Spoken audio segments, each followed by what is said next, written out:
So Fate Grand Order returns to us after a bit of a break here, but like I mentioned with my episode 11 review, I was actually glad for the break as it meant that coming into the winter season of 2020, we'd have more Grand Order than had it carried on without that little break there. And this episode was surprisingly hilarious. I mean, I already thought it was pretty amusing that Gilgamesh, of all characters, would die sitting on a throne. I thought that was just kind of funny in itself.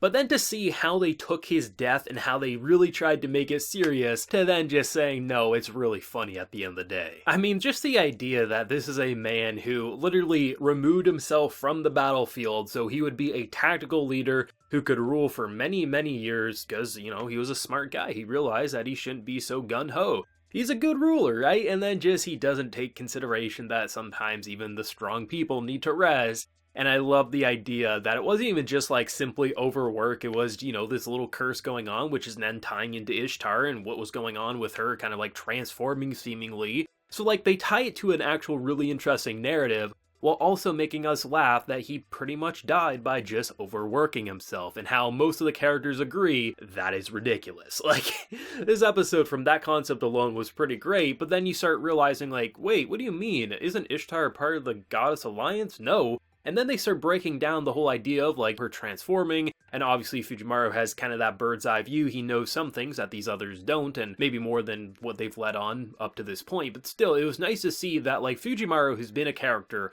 who, as long as you're not trying to stab him in the throat, he's gonna be okay with you. And every time he's seen Ishtar change into a different form, he was always, he was sleeping in her lap and things like that. He really has no reason to think that she's anything other than a nice person, similar to Ishtar, just maybe, Ishtar's a little greedy, but she's still a nice character at the end of the day. And I love how they're kind of setting it up to really, like, shock and blow us away, not seeing that twist coming. Even though there was definitely a lot of hints and it's clearly setting up something with Ishtar, it was nice to see what that big punchline was. Of course, Yavanna not wanting to go to the underworld for obvious reasons because of her own secret, and not wanting to expose that. But I truly did not expect the underworld to go in the direction that they did. Even though the first little chunk was actually pretty ridiculous in itself, it was funny, it was cracking me up, while also having some interesting, serious narratives that they can basically follow with the whole idea of the Goddess Alliance and things like that. I wasn't expecting pocket-sized Ishtar and Gilgamesh to just dangle her around as you basically play whose goddess is it anyway.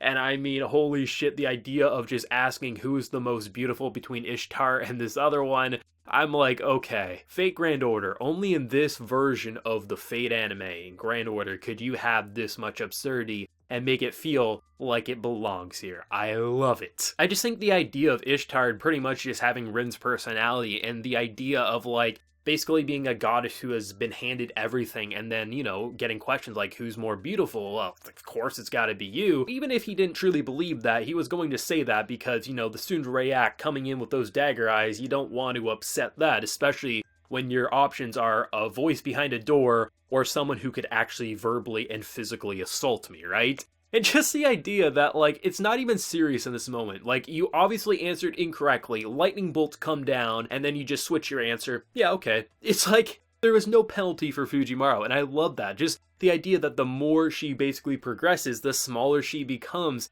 And, like, I'm pretty sure most people who didn't play the game were probably expecting when we got to that underworld that it was going to be more serious. Like, the whole idea that Gilgamesh, he's obviously going to be pouty because, like, what the hell, he woke up and he's now in the underworld. Obviously, there was going to be some comedy there, but I wasn't expecting him to just so casually, nonchalantly just walk in and be like, hey guys, you came to rescue me? And then just start swinging our girl around. Like, that is so Fate Grand Order, while also still blowing me away because it was so unexpected. Like, granted, I mean, by the end of the episode, you get to see demonic beasts of the underworld, and I'm sure Fujimaru is going to win over the hearts of this one, because that's kind of his, like, noble phantasm, I guess, at this point in time. But still, like, I do like the idea of how this episode was so comedic, so silly and ridiculous, while every single moment of the way, I was like, you know what, there actually is still a pretty interesting story being told here, even though I'm seeing my girl being swung around like a gummy bear here. Like, what's going on here? I absolutely love it. And I just really appreciate how, even though we are now 12 episodes into this anime,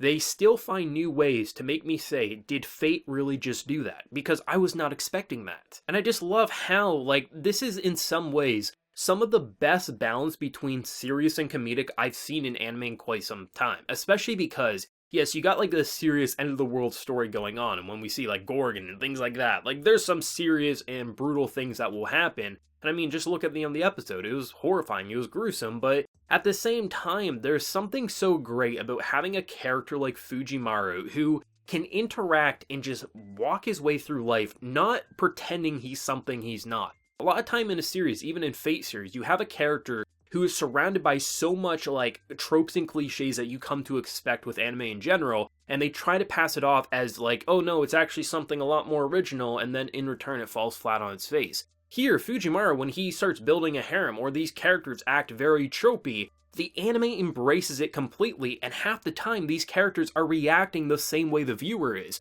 which then lets pretty much everyone, at least I know for myself, accept the absurdity at hand, which then turns it into an original idea. It's so amazing that they take the most basic idea of like character personalities and just, anime moments, and then in return, because we just accept them so naturally, they lend itself to just become something so unique and original. Like, I don't know how Grand Order does it, but this is why I truly am excited just to see more and more parts of this anime unfold, because whether we get a very serious arc that is just, there's no comedy whatsoever, there's no Fujimaru wowing the ladies, like any type of story that you want to tell with Grand Order, it can kind of tell, which is what's always been amazing about the idea of the story, going to different points in time, rather than just saying, okay, here's your character, this is the setting, we finish it up, we move on to the next anime. No, you got humanity's last master going to all these different points in times, failing, staying up at night because of his failures, but also being able to travel with Ishtar and watch her just pout and be a tsundere, and I love that. Truthfully, walking into this episode, I was assuming that I was going to laugh somewhat at how Gilgamesh did die, while then also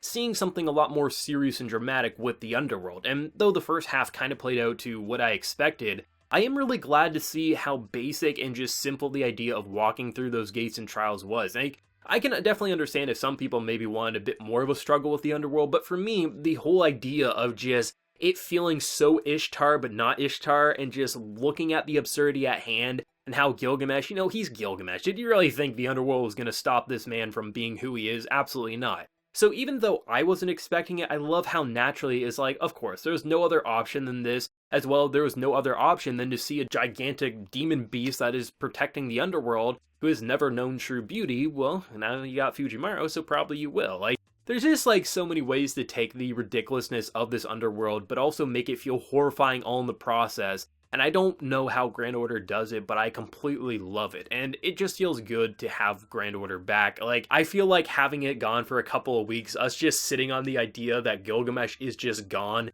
to then coming back and just being like, nah, he's fine. I think that's actually works really well in its favor. As if, imagine this, we watch episode 11, then we watch episode 12. Yeah, we get a laugh that, Gilgamesh is dead, but for us, it's been a few weeks, right? So we actually had to sit on that for a few weeks being like, god damn, like, even though you knew he was still going to be in the story in some way, because, I mean, the underworld still lets characters' souls sort of be there, as seen by the end of episode 11 with the whole, like, cliffhanger. So to me, it was like, okay, imagining it was just, like, a 1 week break, it would feel like, he wasn't gone for that long, but actually making us wait a few weeks, it lends itself to make us be like, what the hell? He's gone, to then, oh wait, no, he's okay. I love that. I love how the production and just how it's airing, it actually lends itself to just be an even more enjoyable watch that, honestly, if someone was binging this show, I would tell them, you know what? Once you get up to episode 11, take at least a couple week break, watch episode 12, you're probably going to enjoy it even more. I know that's probably just going to be a me thing, no one else is probably going to care about that break and how it lends itself to tie together, but it is something that I appreciate, and I just always smile, I laugh, I have fun watching Grand Order, and I love how when it doesn't take itself too seriously, it lets all the characters just flourish in such a great way, so then when we get those serious moments, our jaws are on the floor being like, well, how are they going to deal with that abomination in question, especially when Ishtar can't do shit, nor can Gilgamesh. I guess only time will tell. I am honestly curious though, for people who did play the game, how ridiculous was this part in the game for you, and did the anime either like up it a bit, or was this actually pretty mundane in comparison to the game? Because I know the anime doesn't always rely on the comedy bits from the game, they a lot of times take the more serious route. So I'm really curious, because this was complete ridiculous to me, and I really want to know, what was the game like in comparison to this? Like, usually I wouldn't care, but I'm just curious, like, does it go even farther, or is it pretty much a one-for-one adaptation in terms of the kind of aura that it was trying to radiate? Because it's just like, I love how Grand Order can just be something that you couldn't just show someone a clip of Grand Order more often than not, and they'd be like, wait, that's Fate?